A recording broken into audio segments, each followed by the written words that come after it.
Today I'm going to give you some life hacks on how to make your car's tires last as long as possible. Now the first thing to check, as counterintuitive as it might seem, is your shock absorbers or struts on your car.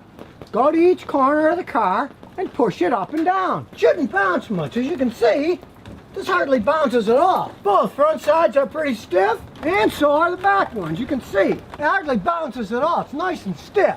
I got some racing ones on this, so it'll be a lot stiffer than most cars. But even on this Matrix with stock struts, you can see it doesn't bounce much. You can also pull off the wheels, and if you see the rod is all coated with oil dripping down, you know the seals are gone and you need new shocks and struts.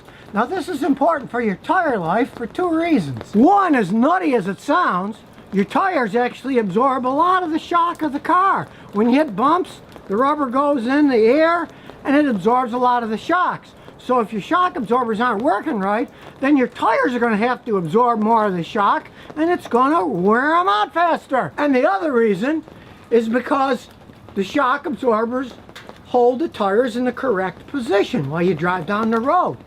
If your shock absorbers are all worn out, your tires are going to bounce around too much, and guess what? When they bounce around, they're not sitting right and they'll wear on one edge or the other. So you want to make sure you got good shocks and struts first. Now the next thing to do is to check the suspension itself. Jack the car up, get it so the wheel comes off the ground. Then once it's off the ground, grab it at 3 o'clock and 9 o'clock and pull on the tire. It shouldn't have any play.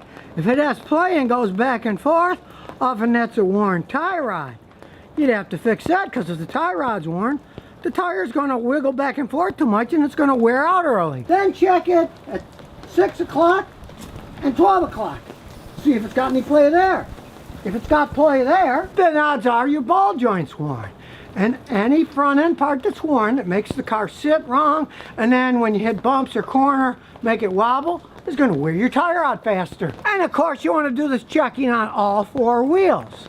And if you find that it has play the whole way around at any angle, that means your wheel bearing's worn, and when that's worn, your tire wobbles and it'll wear out faster. Now the next thing to do to make your tires last as long as possible is to check the tire pressure. Now tire pressure, of course, is very important for long life of your tire.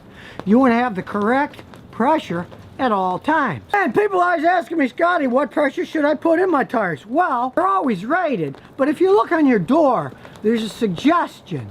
And the best thing is kind of in between what they say. If it says 30 to 35, 32, 33 is perfectly fine. You don't want to go by the maximum tire pressure allowed on the tire, because the more pressure you put in the tire, the middle will stick out slightly and the middle will wear out. And conversely, if you have low pressure, then the edges will stick out more and the middle will sit in and it'll wear on the edges. So make sure you check your tire pressure every so often. Heck, these gauges only cost a few bucks, and you can get a decent air compressor to put in your trunk that plugs in the cigarette lighter for $30 or $40. Don't depend on the stuff at the gas stations these days. Half the time they don't work, and even when they do work, they often give you the wrong pressure. I did that once when I was on vacation in a rental car, and I put what I thought was 32 PSI in it, and it turns out the tire had 52 PSI when I went to a store and actually bought a gauge just to see what it was. Because in the self-serve age, be ready to serve yourself. Prepare yourself with a little pump in the trunk and a good gauge that you can just stick in the glove box. And when you do check the tire pressure, do it first thing in the morning when it's cold. Because guess what? You drive down the road, touch your tires after you take a trip. They get pretty warm.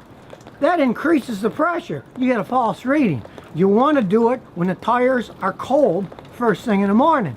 Another reason you want a good gauge and a pump yourself, because by the time you drive to a gas station, the tires are already heated up and you'll get a false high reading. Now the next thing to do to make your tires last as long as possible is drive them quite a bit. I know it sounds crazy, but if you don't use tires, they sit and they dry rot. If you've got older tires on your car, say they're 5, 6, 7 years or older, and you see a bunch of cracks on them, hey, it's time for new tires. They're not safe anymore. They do rot when you don't use them. So in the case of if you don't use it, you lose it. That's really true about tires. I remember years ago, my wife had a Toyota Cressida. I bought it used. They had all cracks in them, even though 90% of the tread was still there. I measured my tread gauge, and it still had 90% of the tread, but they were no good anymore because they had rotted. So in the case of tires, you're better off using them all the time. Don't save them up, because if you don't use them much, they're going to dry rot anyways, and you're going to have to get new tires. With all my tires and all my cars, I end up replacing them. Oh, usually they still got 60–70% of the tread left, but they're all cracking. But here's a warning. If you think you're going to stop the cracks, guys who put that tire dressing on to make them look shiny and stuff, it really doesn't fix your problem at all. Because the tread itself, the part you're driving on, that's still going to crack. You can't spray all that stuff on the tread, because if you do, that stuff is really slippery. It'll make your tires dangerous. When I was younger, I was dumb enough to try that one time on a motorcycle. And if you notice on the motorcycle, the tread goes a long way to the side. I got it too far on the side, and when I cornered, it started to slide and I almost lost it. And many cars have pretty wide treads on them these days. You don't want to put that tire dressing on them, make them slippery. You're not going to handle as well or even brake as well if you get some on the tread itself. Now the first thing is use the correct kind of oil. Watch this. As we zoom in, what does it say here? 5W30. And what does it say on my oil? 5W30. Modern engines are very specific. Don't put a lighter oil and don't put a heavier oil in. It's designed for one oil, you use that. These variable valve timing engines, particular about the oil that's in them. Use too heavy weight, you can damage that stuff. Always use the oil it was designed for. You're going to change your own oil, get a good jack and jack stand. And a lot of people think I'm not strong enough to get the bolt off to drain it. You get a long extension bar like this. The socket goes right on it. Then with all that leverage, anybody can pull it off. Once you line it up, you got to pull hard. But it gets loose pretty fast. And it's just a simple job of using your fingers. You just spin the thing off. They got a pretty long thread. Out comes the dirty oil into the pan. Now you don't want to burn yourself, so do this on an engine that's at least sat there for, say, an hour or so. As you can see here, I got my big ass fan blowing, so it cools it down pretty fast. And here's something most people forget. The oil drain plug has a little gasket. Always use a new one. Buy them ahead of time. I got a whole stack of them here. They don't cost much. Buy a stack of them. Always put a new one on. Then just finger tight it in with your finger till you can't turn it anymore. Then get your socket and extension. Put it on. Now it's a little bit snug. Then turn it a little bit more so it's nice and tight and won't come off. That's it. Then get yourself an oil filter. I'm using an STP quality one. This is just normal oil. We're going to change it every 3,000 to 5,000 miles. And these are good to over 5,000 miles. If you're using synthetic oil, then I'd advise go up a little bit higher. Buy a higher end one. And they can be changed every 7,000 to 10,000 miles if you want it to last a long time. And when it comes to getting the old oil filter off, you want the right tool. I find these are really handy. They open up. They fit on the filter, and you can easily unscrew them. You don't have to mess around with thin metal breaking or plastic crap. These metal ones work really well. Now in the case of this Lexus, they're very easy to get to. There's the oil filter. It's under the exhaust manifold. Another reason you want to do it when the engine isn't red hot, so you don't burn your hand when you're getting the filter off. This just slides over the filter, like so. And since it's recessed, we use the ratchet and a little bitty extension, so we have enough room to get it on. Then with the whole thing on, you turn it and it's loose. Then you can take it off. Now it easily just spins off with your bare hand. I got a lot of turns on it, but it just spins off. This is why you want to do it on a cool engine. Turn it sideways and up it goes. And here's a really important tip. Don't forget to check that this gasket is still on your old filter. You can see the rubber is still here. Sometimes this sticks to the engine. And if you take this off and this is naked, and then screw a new filter on, you do what's called double gasketing. You'll have the gasket on the new filter on top of the gasket of the old one. Often it will start leaking. I knew a guy who blew the engine on his Jeep doing that. Think it's a new filter, put a little oil on your finger, put it on the lip. That way it'll go on, won't leak, and then when you take it off, it won't be almost impossible to take off. Then you just keep spinning the new one on, and once it contacts, turn it. That's good enough. You get it tight enough. Of course, then you got to decide on oil. I'm using this STB conventional 5-weight 30 oil. That's what it calls for. Now, if you want insane protection, you could go for something like this Redline 5W30 full synthetic oil. My friends that drive race cars, they swear by this stuff. Now, for a normal driver, yeah, it's kind of overkill. This stuff costs like 3 times to 4 times as much as the SDP oil does. Plain old oil is fine if you change it every 3,000 to 5,000 miles. It's perfectly fine. And especially if you don't drive the car that much, you got to change the oil once a year anyway. And if you're only changing it once a year, hey, isn't it better to use oil that costs $3 a quart instead of oil that costs $10 or $12 or $15 a quart? It's not burning any oil. Hey, they're both working perfectly fine for normal driving situations. I got a whole video on the ratings. This particular one is SN Plus, which is a really high rating. So it's a high rated oil. This is perfectly fine. Now, how do you know how much oil to put in? Well, look it up first. My oil data, we're gonna check engine oil, fluid types and capacities. Here we go. Drain and fill with oil filter change, 5 US quarts. Well, that was easy. I got 5 quarts. In an effort to be totally transparent, the reason I'm using the SDP oil is it's good oil, and it was on sale at AutoZone, so I'm using it. Now start with a funnel so you don't spill much, and pour it slow. These have baffles that are pretty slow, so you actually have to pour it at a slow rate like this. If I poured the thing in full blast, it would start leaking out of the top and getting all over the exhaust. On these V6 Toyota, Lexus engines, you gotta put the oil in slow or you're gonna make a mess. And when you're done, put the cap back on, make sure it's snug so it doesn't leak, and look under to see if there's anything leaking. You never know. You always want to check for leaks when you're done. And take it for a good road test. And don't forget to recycle your oil. I take mine to AutoZone, they recycle it. And don't forget to recycle your oil filter too.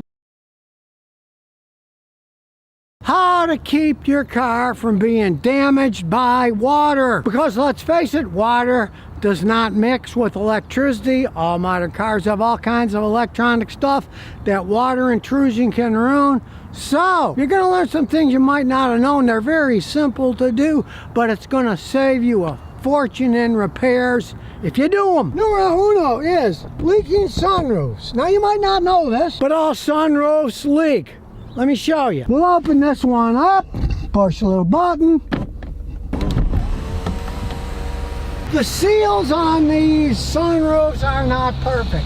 Water always gets by them. And there's a reason it doesn't leak inside your vehicle. Actually, there's 4 reasons. Because in the front and in the back, there are 4 little tiny drain holes. Look at my little step ladder I have to show you. As you can see inside here, in the back, there is a drain hole. There's another one over there on the passenger side. And there's also one on the passenger side back and one on the driver's side back. Because the seal on the sunroof is for big pieces. Water gets through them, and as it gets through, it will drain in the front, and if you're at more of an angle, it'll drain through the back ones. There's a limited canal here the water can go in, and if those drain holes get clogged up, the water will come out, they'll get inside your roof, then the water will drip all over, make mold, and will get into the electronics of the car and even get into the trunk. Tiny little holes inside here get clogged up over time, then the water will get over, make a mess, so you need to clean them out every once in a while. Now I'm a mechanic, the big old air compressor,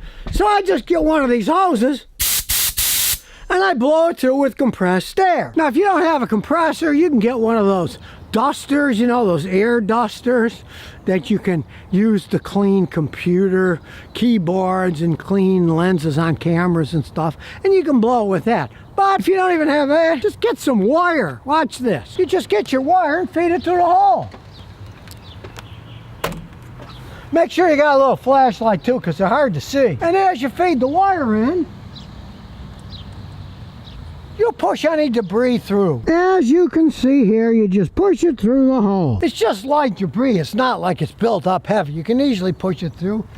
Then when you're done, remember there's 4 of them. 2 of them in the front and 2 of them in the back. Now some people get a leaking sunroof. They'll think, oh, I'll just close it. They'll put silicone sealer around it. It's ugly, and of course the ultraviolet rays of the sun will eat up the silicone. Eventually it'll start leaking again. Realize they're not designed to be a perfect seal. All you got to do is clean those tiny little drain holes out every once in a while. You wouldn't believe the number of cars that I fix this way, and you see, you can easily do it yourself. Maybe do it once a year with a piece of wire. What the heck? Then you're never going to get any drips coming out of the thing, because whenever it rains, some of that water gets by. That's why I'm not a big fan of a sunroof. This car came with a sunroof, right? It's the only car I've ever had that had a sunroof. It had one. I paid $3 grand for it with 65,000 miles on it, so I can't complain. But if you do have one, you want to do that even if you don't use the sunroof, because things do get by and it can leak. It's so simple to clean them out. Now, if you ever had a car that had wet, stinky carpet, you're gonna love this one. Your car's heating and air conditioning system also has a drain, just like the sunroofs. But you gotta pull up the carpet, and there's a drain hose right there. It drains it, and it makes it go under the car, and it drips under here. That's why when you're on your air conditioning in the summer or when it's really humid, you get the condensation going under the vehicle, and people think, oh, my car's leaking. No, it's made that way, right? But if that hose gets clogged up, the water will back up, fill up your AC and heater core case, and then it'll get water all over the place. It'll rot and stink. And this one's even easier to fix. All you do is pull the hose out of the hole. There's the hose right there. You pull it out of the hole and clean it up. I blow compressed air through it. You can actually even hook up a garden hose with the squirter there, squirt it a little in, it'll blow back up into the car, and then it'll start draining it out. And in that case, have a little bucket to stick it in so it drains in a bucket and doesn't get all of your carpet. Or, just like the other drain hose, you can feed water in there, you can twirl it all around, and you can clean all the crud out that way.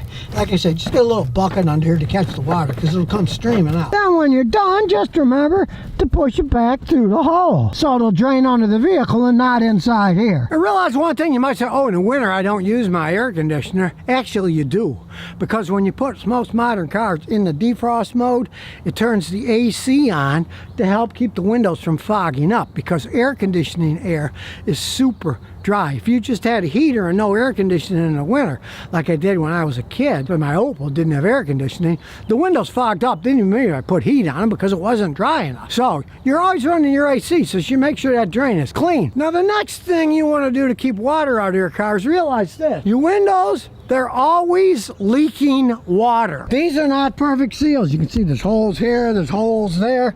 They're not perfect seals. So when it rains, the inside of your door actually has water running through it, and it drains through these drain holes in the bottom of the door. If you ever wonder what they're for. There's a drain hole. There's one there. We go further down. There's another drain hole here. And we go further down. There's another drain hole over here. Especially if you park under trees or any area where a lot of crud gets blown around. They get filled up with gunk. It's up in here, can ruin your speakers, electric door locks, and start rusting your door out. And you're going to really notice this when you're cornering. If you corner and there's a bunch of water in it, you'll hear the doors going slosh, slosh, slosh. But again, it's an easy fix. I use compressed air because I'm lazy, but a piece of wire will do the same thing. You just feed the wire in a hole, clean it all out. And since it's in the bottom of the hole with the door open, you can just get a hose too and just squirt a bunch of water and rinse it out so all the pieces run through and don't create another little miniature beaver dam that makes the water build up. Very easy thing to do, but most people don't ever think of it. Leaves and debris can get sucked in through your air vent system, and when they clog up, worst of all worlds happens. There's little canals that go through inside to make the water go out through the fenders. If they fill up, it will get water in your dash, destroy computer systems. Many computers are up there, relays. You don't want that to happen. So just like your windows on the doors, your fenders got a drain hole too. Get a piece of water, you can clean it up. These will often fill up because the leaves will get stuck inside here. And the same thing, you can clean it out, then you can get a hose and squirt it in to clean all the rest of it off. It's very easy to do. And the last word of advice I'm going to give you is this: your vehicle is not a submarine, right? It doesn't have an airtight center with an outside so you can go under the water. right? Now with the truck, they're pretty high. You really don't have to worry that much about going through a little bit of flood water, right? Of course, that's another story with a sedan that isn't that high up, right? Even the Matrix isn't all that high. So you don't want to drive your car through any kind of deep water. Generally, you don't want to go in water that's any deeper than midway of your tire. And even if it's midway to your tire, you want to go slow because there's wakes. And I was in Houston once and a guy almost finished my car off because I'm going real slow, right? Up about mid of the tire, driving slow. Guy comes by in a big old four-wheeler making these giant wakes. And he almost flooded the car off. I was really peeved. And years ago, I got my son his 93 Celica. This is my 94 Celica. I got him a 93 Celica dirt cheap for $500 because the woman had loaned her car to her daughter, who drove over a manhole cover when it was flooding in Houston. The water got too high. The air intake on the old ones was real low. It sucked water into the engine and blew the engine up. I bought one of those Japanese engines for $450 and took it in, and he drove that thing for years and years. Took it to Boston with him. You don't want to be the person that blows up your car because the water's too deep. Because if you think water's bad on your electrical system, you got another thing coming when it comes to engines. Engines suck in air, a little gas is sprayed and it ignites. Instead of air, if they suck in water, the water doesn't compress very well. It compresses, I guess, 2% or something. But when the piston goes up and there's all that water and the valves are closed, that something's got to give, right? And the water's not going to give. It might compress 2%, but that's it. So then the piston rod will bend and your engine is now a gigantic paperweight and it's going to cost you a small fortune. So stay away from driving through any type of deep water. Top of that, automatic transmissions have air vents because the fluid expands and contracts with heat, and if you go under the water, the air vent will start bubbling, water will get inside your transmission, and water destroys automatic transmissions too. So stay away from deep water. It can save you a small fortune in the long run. I mean, look, this car is now 18 years old. It still looks like new. It's not rusted. Why? Because I keep water from getting in and destroying things. And if there's anything you can learn in life, and that's an ounce of prevention is worth about a ton of cure. Especially when the prevention costs almost nothing and the cure costs maybe another engine, maybe another car. So if you never want to miss another one of my new car repair videos, remember to ring that bell.